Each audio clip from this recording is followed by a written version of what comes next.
se llama Hay un barco en el fondo de la mar. Y es un poquito difícil, pero estoy seguro que les va a salir. Tienen que repetir lo que yo digo, ¿sí? A la cuenta de 3. A las 1, a las 2 y a las 3. Hay un barco en el fondo de la mar.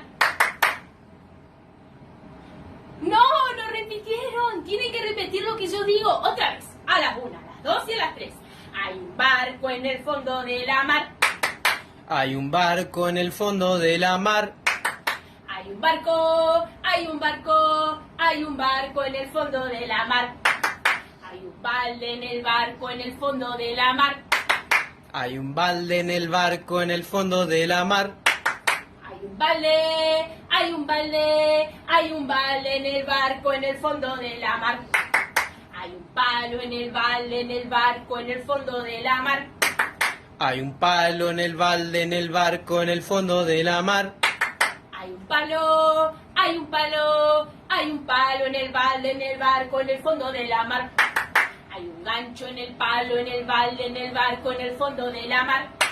Hay un gancho en el palo en el balde en el barco en el fondo de la mar. Hay un gancho, hay un gancho, hay un gancho en el palo en el balde en el barco en el fondo de la mar. Hay un peine en el gancho en el palo en el balde en el barco en el fondo de la mar. Hay un peine en el gancho en el palo en el balde en el barco en el fondo de la mar.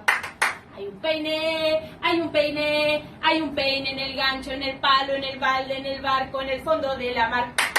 Hay un pelo en el peine en el gancho en el palo en el balde en el barco en el fondo de la mar. Hay un pelo en el peine en el gancho en el palo en el balde en el barco en el fondo de la mar. Hay un pelo, hay un pelo, hay un pelo en el peine, en el gancho, en el palo, en el balde, en el barco, en el fondo de la mar. Hay un piojo en el pelo, en el peine, en el gancho, en el palo, en el balde, en el barco, en el fondo de la mar. Hay un piojo en el pelo, en el peine, en el gancho, en el palo, en el balde, en el barco, en el fondo de la mar. Hay un piojo, hay un piojo, hay un piojo en el pelo, en el peine, en el gancho, en el palo, en el balde, en el barco, en el fondo de la mar. Muy bien, espero le haya salido en su